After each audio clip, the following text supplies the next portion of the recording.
Hello, everyone. My name is Ben Marchman, and I'm the host of the FireKeepers Global Conference, in which we will gather for powerful conversations with cutting-edge experts and thought leaders who will guide you to connect to your truest self and activate your natural gifts. This event is designed to reinstate the importance of carrying our soul-directed vision back into our communities so that ourselves and our communities will flourish. Here you're invited to learn how to seek the guidance of your inner voice so you can truly understand what it means to live life with purpose. I'm very excited today to talk to Quanita Roberson and Tenneson Woolf. And we're going to be opening up in a little bit of a different dialogue today, just for the listeners who might not be viewing this video. And that our format today is going to be more in a council format and more of a sacred kind of way. And so if you're listening or you're on the video or watching this video as a recording, try to imagine all of us kind of gathering around a fire or some sort of circle. And if you're watching, you can kind of just imagine that in front of yourself as we kind of pull everybody into the group here. And so I want to just tell everyone a little bit more about why I reached out to Quanita and Tenneson. I saw in our first conversation that I've had, I want to say that was a couple months ago with Quanita and Tenneson. I saw some unique attributes with both of them, and that was very special to me to bring to this summit. The attributes of how to hold open conversation and to bring people into this amazing work of how to hold council and open dialogue with groups. So I'll start with you, Quanita. I see Quanita as a very diverse background, and she's been a spiritual teacher, a speaker, an author, life coach, and storyteller, just to name a few. And you'll learn more about her as she begins to talk today. And Tenneson, who is exactly like, well, not exactly like Quanita, but in a different role, Tenneson brings his leadership practices and his insights on helping people with their self-organization skills, living system, helping people emerge and be inspired in their work. He's worked really with all sorts of groups, and especially with Cristina Baldwin, who was actually one of my inspirations in the Circle Way, which is how to bring people into circle, into council in our contemporary times. And Tenneson, you live in Utah. Is it Linden? It is. And Quanita, you live in, I think it was Cincinnati, Yes. Ohio. And so welcome to the circle. Thank you. And I'm going to let the dialogue kind of flow in your way today. But our topic, what we're kind of interweaving with our talk today, but not really a talk, our sacred conversation, is the topic of rites of passage and the call for inclusive processes. Yes. Thank you, Ben. When you first asked Tenneson and I to join you in this conversation, one of the things that immediately came up for me in the work that Tenneson and I do together is the benefits of having not only inclusion in the participants for rites of passage, but also inclusion in the holding of that process. And I think with Tenneson and I, one of the programs that we run together is an adult 16-month leadership rites of passage program and cohort. And in that 16 months, there's 3 retreats that the adults come to. And one of the things I love about holding this space with Tenneson is that I think when you have more than one guide, what it allows the opportunity for is more integration instead of imitation. And so, so that's why this was calling to me. I think, Tenneson, I'll pass it to you to say, why does this, or how does this topic speak to you? And then if we could pass it around, like pass a piece around and see why it was important for the other people on the call to show up. Tenneson? That's good. Hi, everybody. Thank you. I'll say up front, I'm working on a challenging cold, so I'm going to mute in and out a little bit. It might just challenge me to be as simple as possible with my words, because it seems like the more I talk, the more I cough. I feel a delight in being able to join in today, and I feel the part of me that's very much wanting to be a good live listener and thinker out loud person in the context of what we have, as well as those that might be listening later. There are immediately some things that feel important to me in, Ben, what you've named. And I'm going to add bits of bias and bits of narrative that I hope context even a little bit more of this search for the sacred, or this search for a deep humanity with one another. I relate to there being a sacred way. I don't know exactly what that means, or I know that that can mean a lot of things for a lot of us. But there's something underneath the surface, or the words, or the even frenetic pattern, frantic, frenetic, something like that pattern that many of us human beings are called to live at, that I think we really seek. So sometimes the language of a sacred way feels like, ooh, that's restricted to some very tight environments, or even faith community environments. And I want to suggest that I think the hunger for the sacred, and maybe the questions that go with that, are broader, excuse me, broader than we might think. In the context that I get to be in, so often I think people are very, very hungry to meet each other in deeply human spaces, in deeply open spaces, or curious spaces.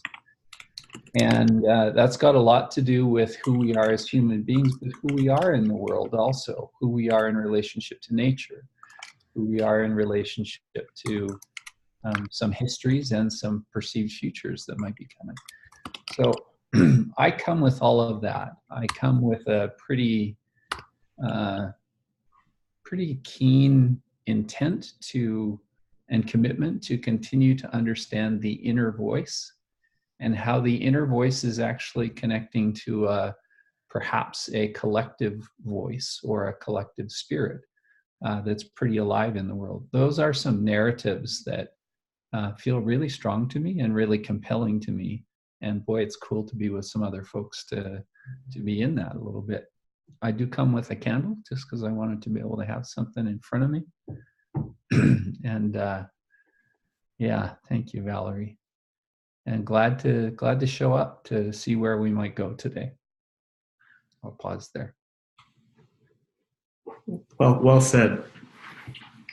And if you agree with anything the speaker is saying, a common symbol, Mariana and I have known each other for a while, and we've been in many trainings together, but a common symbol, you can put your hand on your heart. That can be one.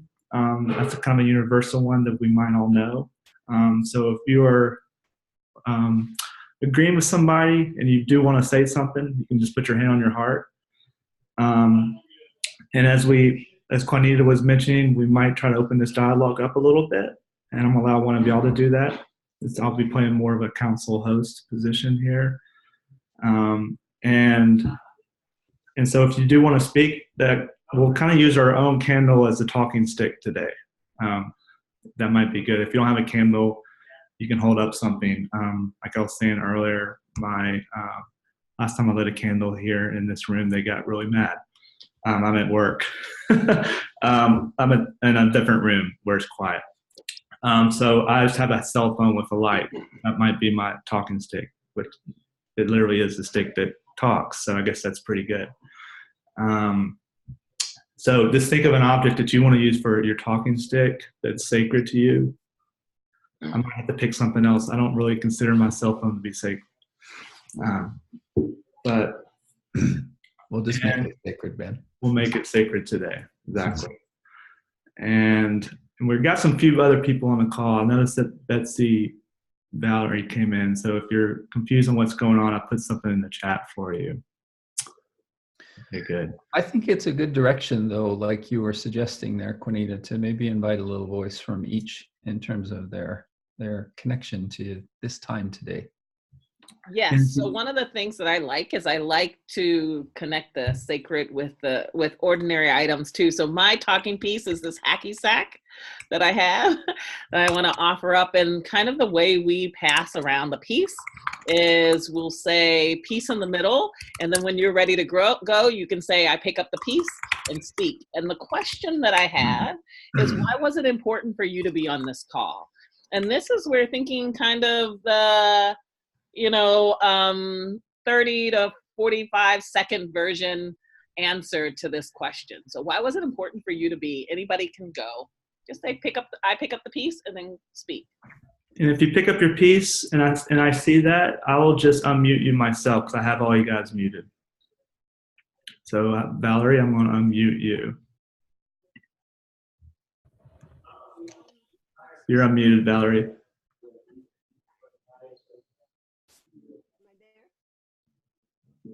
I can hear you a little bit. Am I there? Just to experience the way of being in a council, in a community that's in circle and in respect and like-minded. Yeah.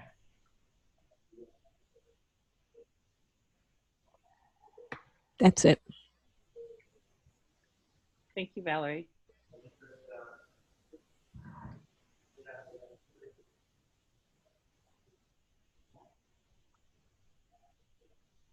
Looks like Betsy wants to go. Can you unmute Betsy?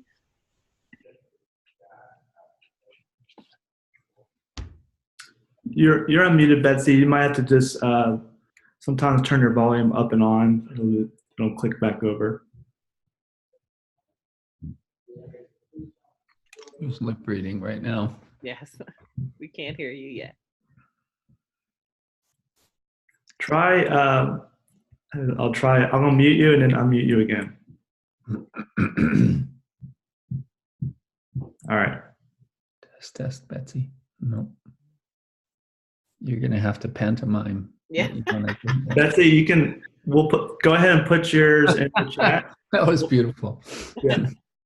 We'll hold some space for a second and put yours in the chat, and then we'll read it.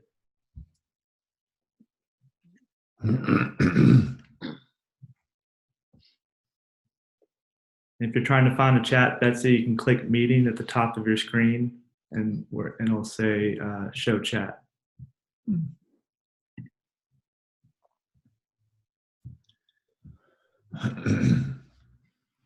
Uh-oh. Got some technical difficulties. I'll message you separately, Betsy, and sometimes that shows up and helps you find it. So does someone else want to start while we're waiting on Betsy to type hers in?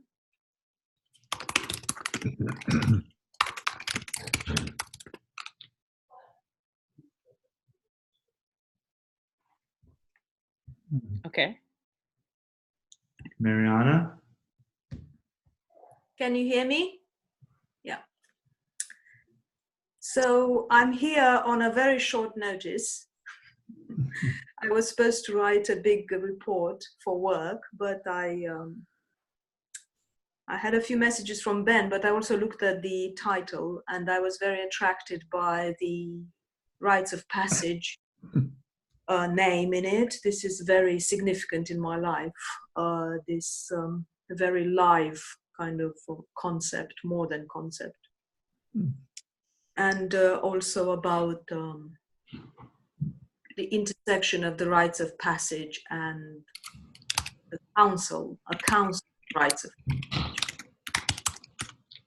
and a sacred space to explore how it is to connect to the rites of passage in our lives in community. Thank you. Thank you, Mariana. And I think Laura wanted to share. But I think her video feed might be off. So I'm going to unmute you, Laura. There you go.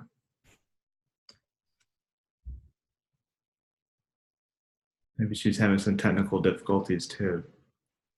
Laura, if you can hear us, you're unmuted. All right, we'll come back to her.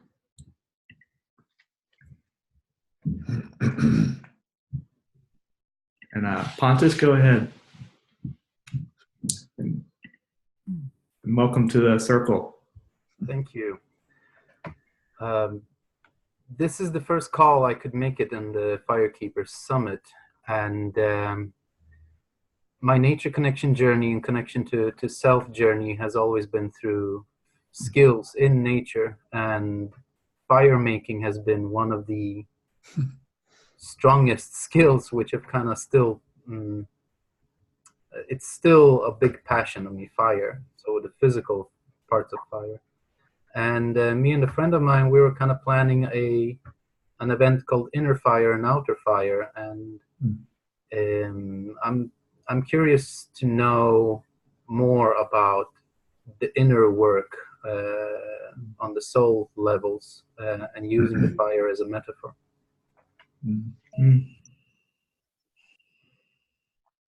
Thank you.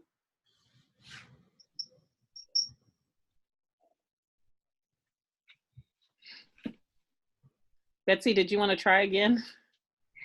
I'll try one more time. Can you hear me? Yes.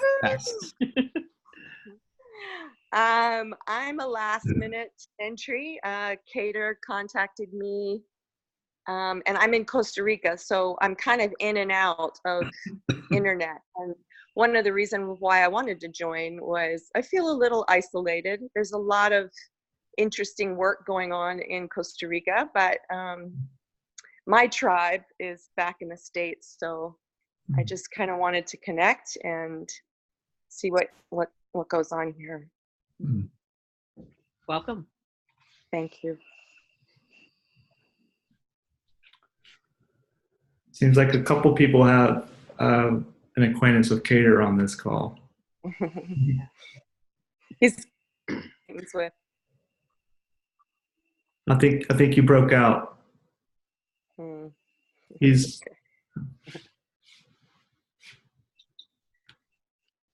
Eva, did you want to offer anything?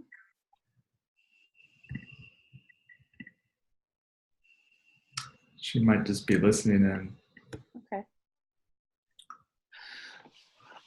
Well, for the reasons that were spoken and not spoken, let's hold the space for all of that in this conversation.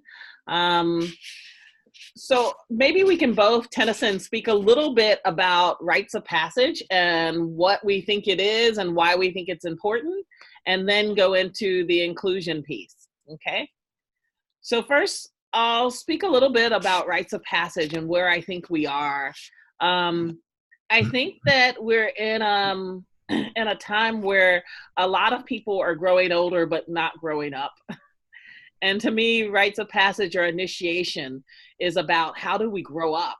How do we move from adolescent adults to initiated adults? Because I do believe if we don't have initiated adults, we can't have initiated elders. And if we don't have initiated elders, we can't initiate the youth, which then becomes this vicious cycle. I also think one time Tenneson and I were together, and Tenneson asked me, so what's your first sign that someone has been initiated or is an initiated adult?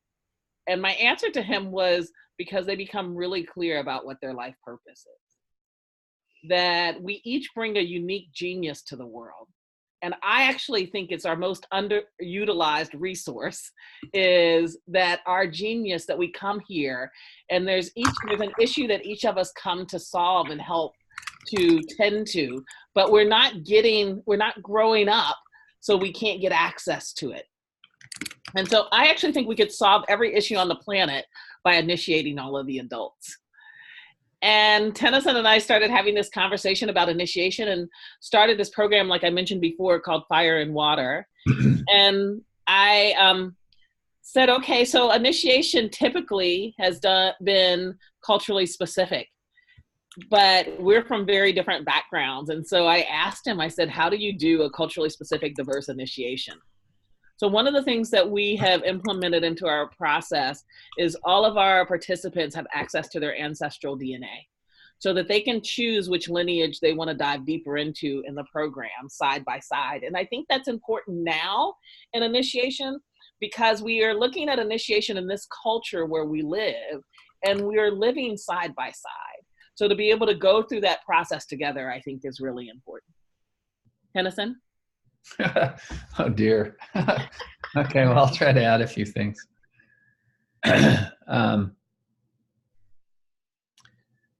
I'm letting myself think out loud a little here, because I think we're talking about complex things, and I think we're talking about a pretty shared hunger for being able to be in some of these complex things. I definitely relate to the idea that there is a certain kind of adolescence that is pretty strong in contemporary culture. And it would be interesting to really explore a lot of why that is so. But I'm just going to leave that as a fact, or as a pretty strong trend. When I think about genius, some of what you're naming, Quanita, there's a way in which I feel like there's a lot that we've forgotten as human beings that seems to rest in some more traditional cultures or cultures of old. And so I like to think that we're trying to remember some things into being, first of all, with one another. One of my teachers along the way, who was one of the first that talked to me about initiation, she offered this definition. She said, an initiation is when we rise to a higher vibration or a higher frequency. And then our job, once we have experienced some of that, is to try to maintain it. Now that's not speaking so much to some of the specifics of a rites of passage, but I think it is speaking to some of the lasting outcome that many of us hope for. I want to just, like, I come from primarily a background of leadership development and conversational leadership or dialogue. And it means that quite often my job is just to get people connected with one another. And I think I want to share two things for now and then pause. One is that when I think about all of the ways that so many of us are trying to connect people, communities, families, teams, organizations, nations, countries, communities, all of it, I lean into things that are like based on inviting people to tell their stories, or inviting people to be in questions with one another. And as oversimplified as it feels, I've come to reclaim some of just the awareness that people are really hungry for inspired learning spaces. I feel that, so there's definitely projection here. But people are hungry to be in good connection with one another. And along the way, I've made a few diagrams to try and conceptualize what that is, because I rely on things like stories, and I rely on things like questions, and I rely on things like silence, or I rely on things like a candle, sometimes a bit of ritual to bring us into just a different quality with one another. I rely on nature, I rely on poetry, I rely on music or dance, and I definitely rely on some group methodologies that bring people into conversation. And sometimes when I say bring people into conversation, it feels like it's accurate, but a little bit misguided also. I think we're bringing people into connection.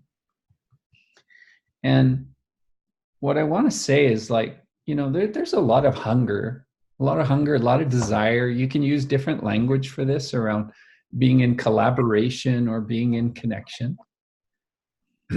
I don't think, what I think we're not doing here is just creating formats where confrontation can occur, or where sparring can occur, or where the object is to win. Those things feel depleting to me, and depleting when I think at the layer of who are we as human beings these days and what's required. What I do think that we're trying to create, and this does come back to a rite of passage, like maybe we are reclaiming even the frequency of like remembering how to be in some shared mystery with one another. Because when I experience circumstance or environment, excuse me, or containers where people, whether it be related to their work or their community or the future of the planet or the current state of the planet or lots of things, when they're able to encounter some of the, like the spirit of shared mystery in that, people come alive. And that's pretty exciting. So I think there's something very simple in about how we are reclaiming some connective and inspired learning spaces with one another through all of those means. The other thing that I want to add for right now is a little bit more of an image. And I come from a background also, some of my teachers were people who talked about self-organization and living systems and emergence. And so those backdrop filters have been a part of me as I be the human that I am and do the work that I do. I was walking outside my place. I live in Linden, Utah. We have winter here. And it's that now. And it was cold, you know, it was colder, cold enough to freeze, a little bit of snow on the ground where I live.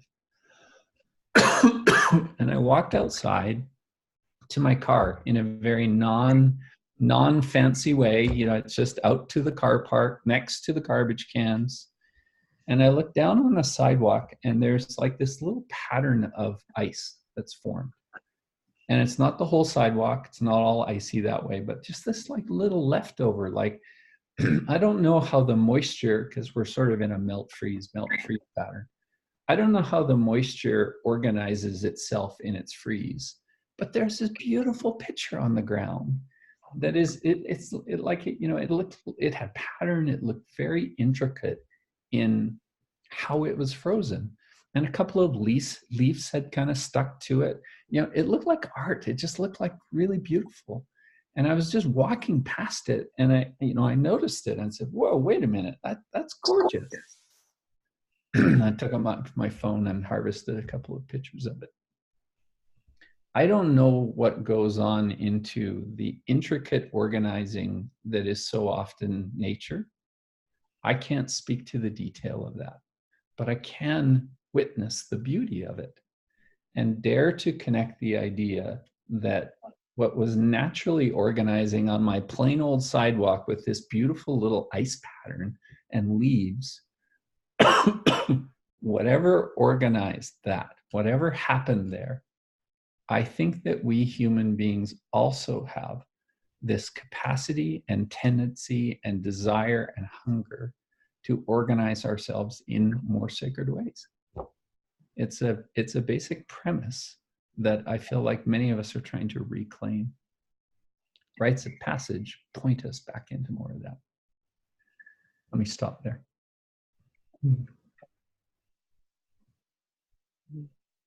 I think the other thing that I would add is that we can't do this journey alone. You know, in a culture that thinks that we can take on lots on our own, that we need each other, that we need to have people bear witness and to hold space for us in the journey. I am learning more and more about the importance of spiritual guides. You know, we can't take ourselves someplace that we haven't been. And I've been blessed enough to have some amazing, wonderful guides and teachers in my life. And one of the things that I've learned from them is how to hold space for others by being a part of feeling what it feels like to have someone hold space for me. I also think that doing it in community is important, not just the guide, but in community, because community's job is to remind us of the truth of who we are, because we all forget. And, you know, and we sometimes need to be reminded that we're not what we do. We're so much more than that. And community's job also is to help to keep us safe, because we agree we're going to operate within a certain guidelines together. And what often happens, I think, at initiation or at a rites of passage is that we're coming into starting to question some of those agreements that we've made in the community that we're in, to like step into new agreements. So what's helpful is to have a new community to kind of help and be with us in that space.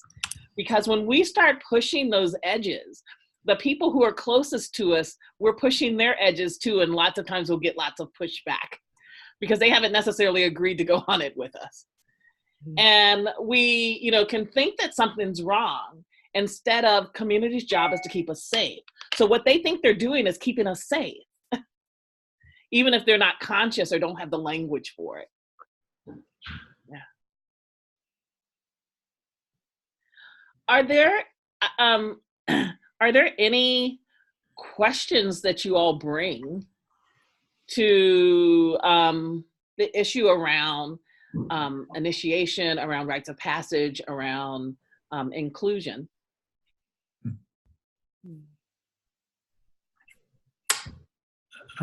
Betsy, did you want to say something? No, I'm thinking. I'm gonna go ahead. I'll mute you back. Eva, we haven't heard from you yet, or Laura in the chat. While we're waiting on that question.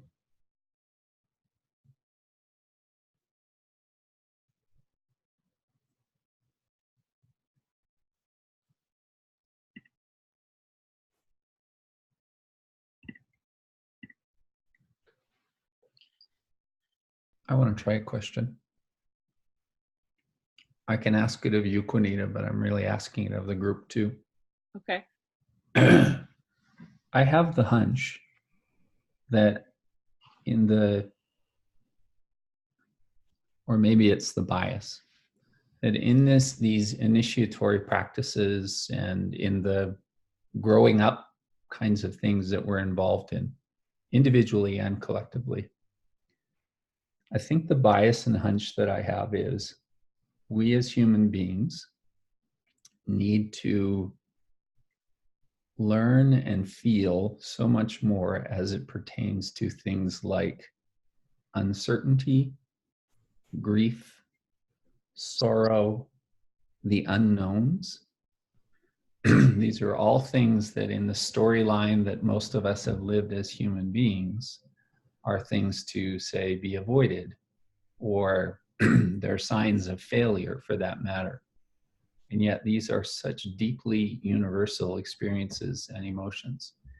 And arguably, well, it's starting to just churn a little bit here. Arguably, it is our denial of such human experiences like those, the being in relationship with the unknown, being in relationship with grief, sorrow, which are always tied to joy and other things also. But by being in denial of those, of those relationships, of internalizing more of it, we're really stunted here. We're not able to go too far. And it feels to me like the times that we live in just reanimate a huge need to develop those capacities and cultivate those capacities with others also. it's part of the communal thing, I think, Quanita. Not only do we face uncertainty individually, but we of course need to learn to face it in a global way also. So I'm curious, I did say a question.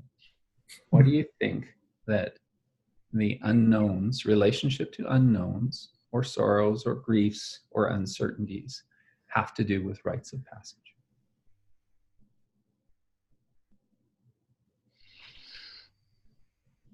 So I know you're opening up to the whole group, and I'll put my 2 cents in first, Tenneson. You know, Tenneson, you've heard me say this many of times. I believe that we're all swimming in the water of what's right, real, and true as white and male. And part of the shift that I think is being called for is shifting that yardstick. You know, what I see happening these days often is using the same yardstick, but just changing who's in front, which doesn't change anything. I think we need to start questioning the whole yardstick, because if, you know, everything that we're evaluating, whether that's business, whether that's health, whether that's growth and development, if you're using that yardstick, it gives you one set of data. If you're using another yardstick, it gives you another. You know, I always say that it's not right, real, and true to be disconnected from your heart in the ways that so many white men I've experienced are, because we have very few spaces that we allow for them to connect to those things. And so I think for me, part of that, the question you even asked, where I go as a woman of color, is yes, I have this fear of the mystery, but if I'm afraid, I'm probably more likely to do it. And but I think the grief piece is something that's more culturally in my culture than necessarily in the traditional Eurocentric way, which we've measured everything.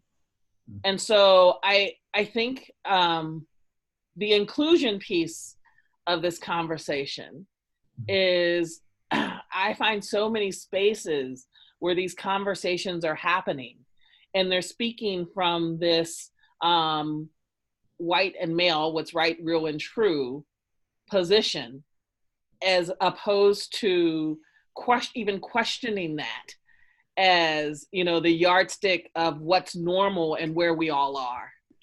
I'll put the piece in the middle. I'd love to hear what's stirring in others.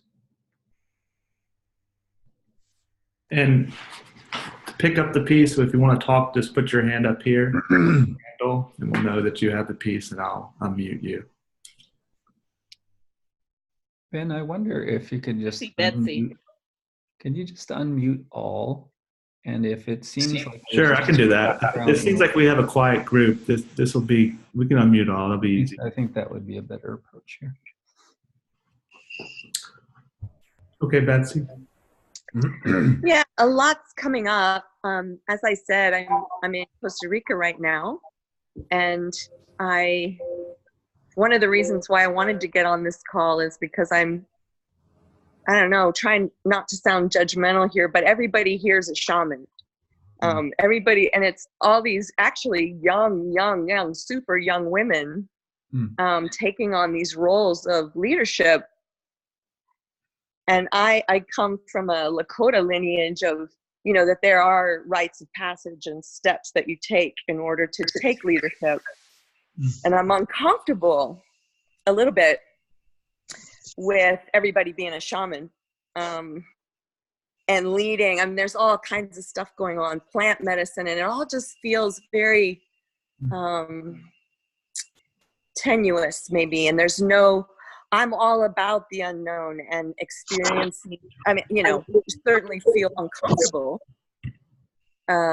with it from time to time, but getting to this age of kind of letting go and not knowing and knowing that I don't know.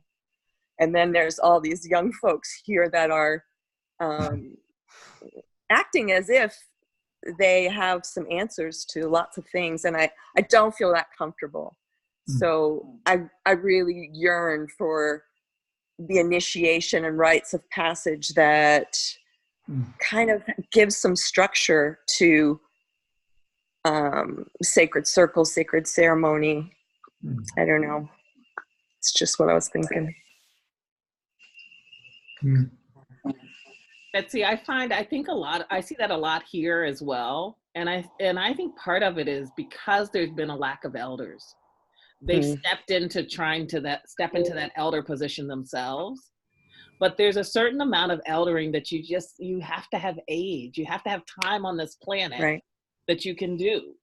And that doesn't mean because you're older, you're an elder. But it does mean that there's a certain amount that I think just requires time. My grandfather used to say, you're not even grown until you hit 40. And I think there's some kind of truth to that.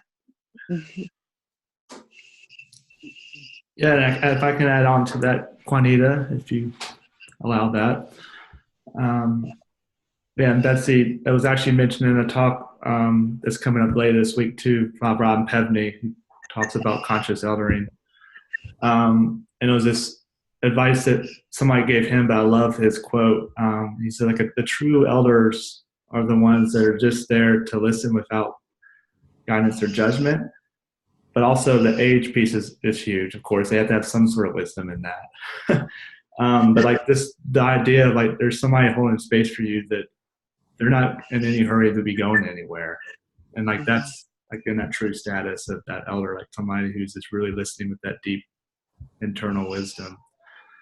And I was kind of interested what brought you to Costa Rica, but also how you kind of landed in with seeing these people as shamans. So I didn't hear the back part of that story, but that made me kind of curious a little bit too.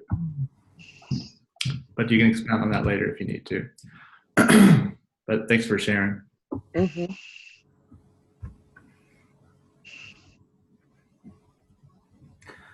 I needed to go back and see the topic of what this talk was about.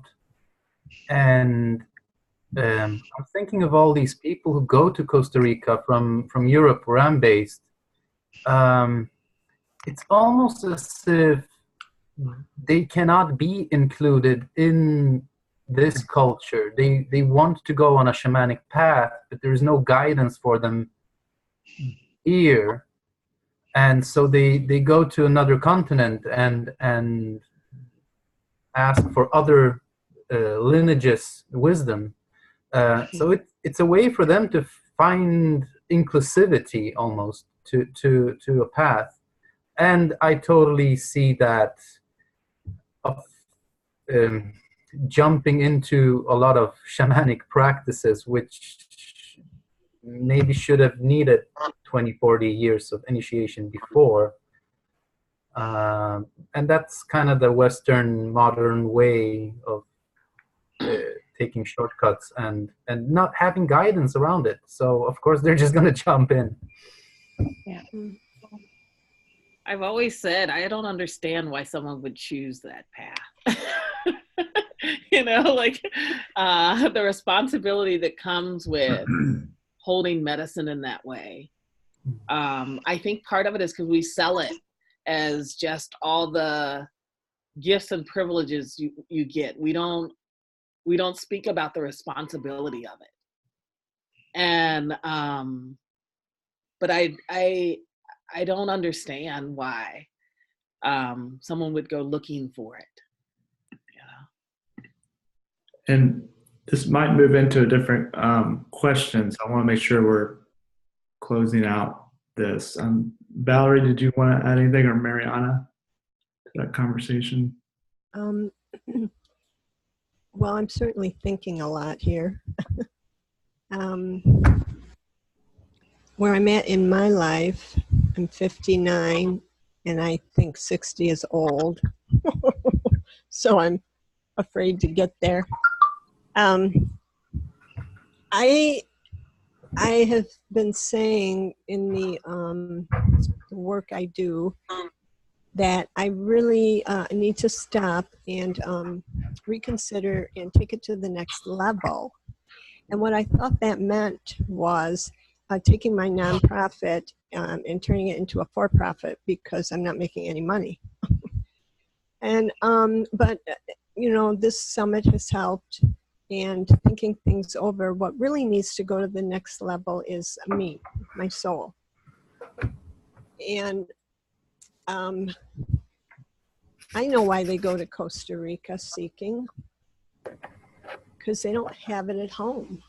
They're, you know, my family, you know, it was a, you know, middle class family, but the alcoholism in the family just fractured us, and I've carried it into this day. And so there were no stable elders, and even the grandparents, you know, it was just kind of dysfunctional. It's generational. And then the most prevalent rite of passage I've had was a very life-threatening disease, leukemia, and subsequent steroid psychosis from all the prednisone I was put on, which led to suicidal depression. And I lived through it and formed a nonprofit as a result. But that's a heck of a way to be initiated into life. But it did make me more compassionate and a better listener.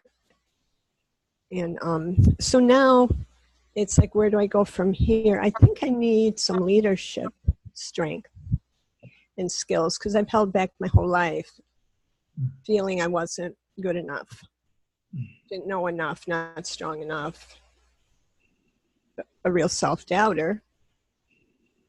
And so I'm kind of globbing on to everything I hear at this summit. I like the idea of going through a rite of passage into my own person, claiming, I probably have to claim like a lifetime and then work up to adulthood. And then I really have a strong sense of wanting to help others, which I do now, but I feel I better get some strength on my own in order to continue doing it, or I'm just going to, you know, get an apartment and sit and do art and kind of waste away like a lot of people who don't want to engage with the world, and, you know, fill it with lunch with girlfriends and whatever. It's not for me. So I'm a seeker, still seeking, and really looking for community of like thinkers and people who want to grow spiritually. And I'm just happy to be in your company. Thank you. Thanks for showing us your heart, Valerie. I really appreciate that. And I kind of have one question to close us out, because we really pulled in deep there, and then I'm going to pull us back out a little bit, so if our listeners are trying to hang on there. And I was going to help Quanita Tenneson kind of summarize and pull this to a little closing, since we had some check-ins and almost like if we could do a check-out. And was kind of curious, Valerie, as you're saying that, just maybe, I don't know if we want to check out with a question of what you are feeling. Could we touch base on initiation, rites of passage, shamans from Betsy's story?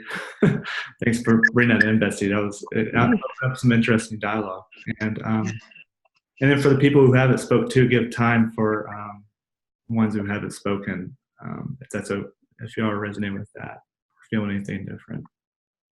Yeah, Ben, I think the simple question with the time that we have now is there something that sticks with you that you feel like you might want to either hold or explore a little bit further. Just even the, you know, the sentence and a half version of that would be great. Perfect.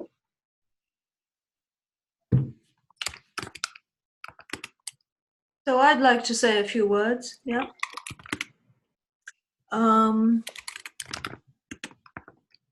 So just allowing these kind of words to really drop into my body rather than just reacting with my left brain.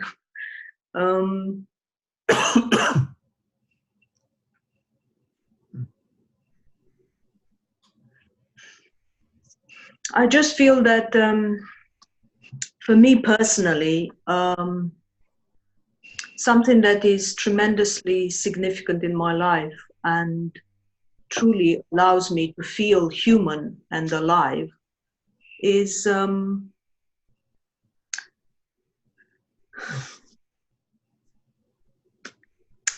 I think you were saying, Tenneson, about this capacity that we all have to organize ourselves into sacred ways. So I feel right now in my life that actually there's the possibility of such a deep listening of myself deep down beyond the gift or the baggage of a cultural background or an ethnic background, beyond all that, that brings me to a space where what seems to be really an enabler for me is a sense of ceremony. And how to connect with a sense of ceremony beyond any sort of background of culture or language in the everyday life. Is it possible to really wake up in the morning and bring ceremony into my life that has no links to any sort of known rituals, but simply to remember from the depth of my own being as a human being, how it is to live in a ceremonial way.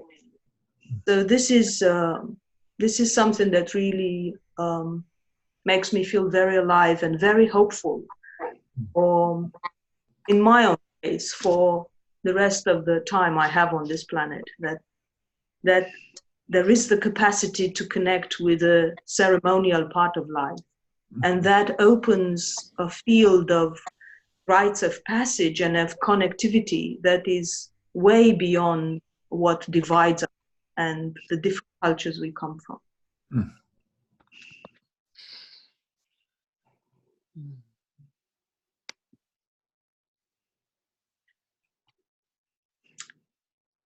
Anyone else? Thank you for sharing, Mariana. Mariana and I have been on this long journey with Cater, who Betsy mentioned, and ceremonial guide. I wouldn't call it really a training. I would call it a journey. So I'm glad you brought that in, Mariana. I was resonating with that as well. Thank you.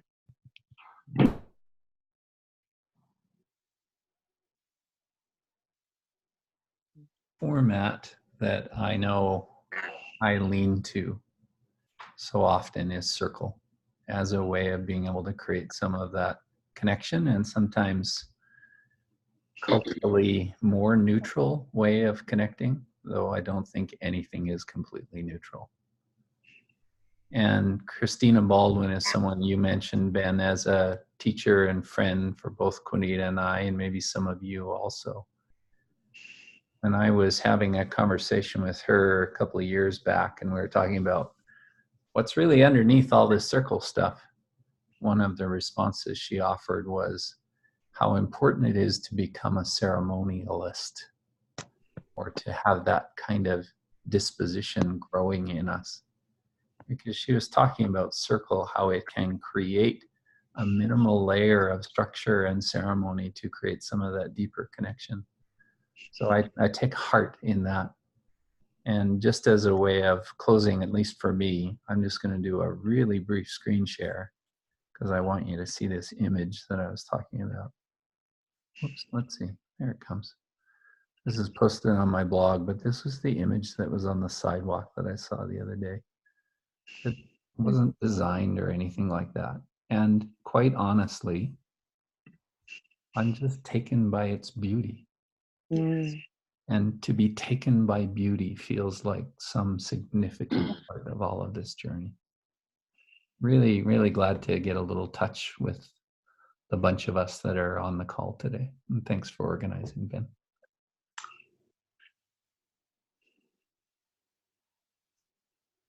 I'll kind of in a way of a checkout for me, just say I just so appreciate conversations around initiation. I feel like I'm learning more and more every day, and that one of the things, somebody spoke to this, and so I'm gonna kind of carry a little bit more with me.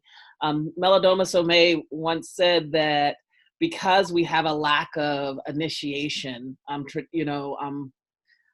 intentional initiation in our culture, we often do it through trauma. And so that's the way, because your soul knows it needs to be initiated. And so it calls up traumatic experiences to try to help us get initiated.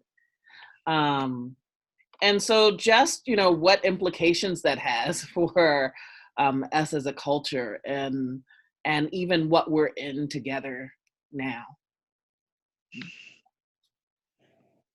Peace in the middle. Thank you.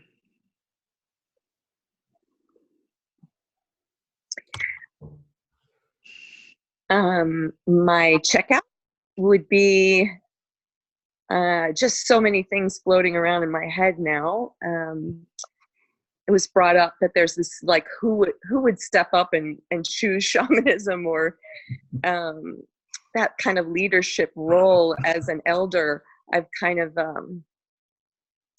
I don't know, shied away from, and it's up now. And part of it is like I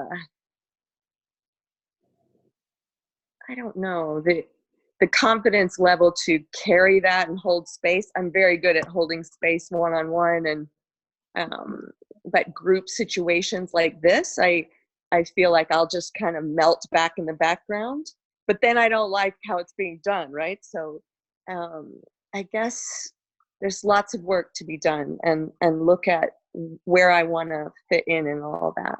And I really appreciate the conversation to have that moving around in my own mind. Thank you. Mm-hmm.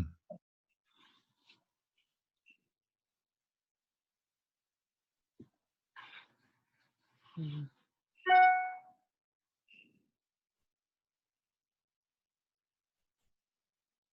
Does anybody else want to check out?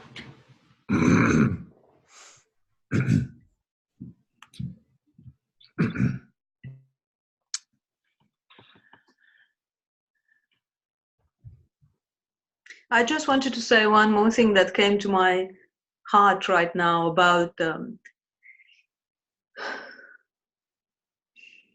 the sense of healing also, or the concept of healing that comes with community and ceremony. And this spoke very loudly to me in this session, somehow, in a way that hasn't been expressed, but yeah. And Ben, I just want to thank you for providing this space for us to, have a little bit more of this conversation. I think it's so needed. Thank you for your commitment to this work. And thank you for showing up too. Yeah. And thank you, Quanita. We're whereas when we had two and had you on here, I was like, this needs to be a different format, and it needs to be done in a way that's still in this sacred kind of circle. So I'm glad. At first you and I were waiting, and it was just us. I'm like, this is gonna be awkward. Oh, and Katie just came on at the end here. Hey, Katie. Katie's one of our speakers. I'm gonna pull your video in. I wish you were here earlier, but that's okay. Hey. Welcome, Katie. Let me pull her up. Unmute. Are you? There you go. How are you? I'm good. I didn't know I was going to end up on a video. Katie is in Mexico right now. Are you still there? Yeah. Yep. Until the end of the week. This is actually, Katie's one of our upcoming speakers. So I'm glad you joined. Thanks. We're actually just closing out our circle here. We just had a full, I wouldn't say it was a full-on council with a check-in, and then now we're checking out. So I wish we could update you on, this is a funny recording. It's all right. I'll listen to there were some things that happened. There were some things that happened. So listen to the recording, but it was so good you came on the end here, but we're checking out, and we're about to, Tenneson and Quanita are about to share their free gifts. Okay, great. But you're welcome to listen. So thanks for showing up. Yeah, thank you. What does that mean, Ben? Can you just context that? What does that mean when you say? I think Quanita and I were talking about it, and then with the summit, each speaker, they're not required to, but they can offer a free gift, which is like a takeaway. So in y'all's case, if you have a takeaway you want to leave people with, it could be something physical, like a newsletter. I see. It can be really anything on your website, a program. You and Quanita talk too much, actually, and we still got a couple minutes. We have about 5 minutes. You can talk about y'all's program that you go together, that you do together, which could be pretty meaningful for our group if you're open to talk about that. Yeah. Tenneson, you want to start?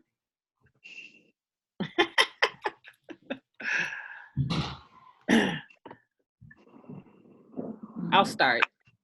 So one of the things Tenneson and I are the program that Ben's talking about is I believe, our 16 month leadership Rites of Passage cohort. And it's leadership and rites of passage, which has been a little tricky, I think, for me in holding both of those, because I think the way that our background in leadership development is participatory. And so I found that the leadership component calls me to be in it, and the rites of passage component calls me to be out and holding. And so it's been this learning and this dance of learning when to be in and when to be out.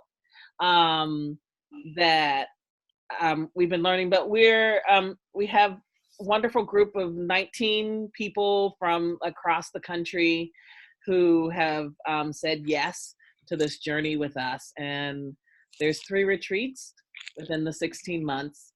The other thing that I think for me, I'd like to offer is on my website, which I've listed in the text, there is an opportunity to sign up for different groups, and we're starting different groups where we can be in conversation and more conversations like this on an ongoing basis. Tenneson? I think the strongest thing that I have to offer right now at the heart layer is that little image from my sidewalk, because I'm taken by the beauty of it. And I like to be taken by the beauty of things. I think, by the way, that we humans can be up to very, very beautiful and simple things together. So the gift part of things, I suppose, is an invitation in some way to just reach out and follow some curiosity. Yes, Quanita and I do a leadership and rites of passage program. Yes, we also do some workshops on circle itself and some wisdom class that we're developing here, but we're involved in these kind of things. And the best way to get snoopy is come into our respective websites in the chat and reach out and say hello, and maybe we'll have a conversation to see what might be next. It's been a treat. Like, I know the format here is a little bit circly, and it's the magic of Zoom to be able to see each other on a screen. Some of us have been around in days when none of this was available. And I feel grateful for the space of connection that isn't just technology, but every now and then just takes us down into our bellies and our bottoms. Thanks for today.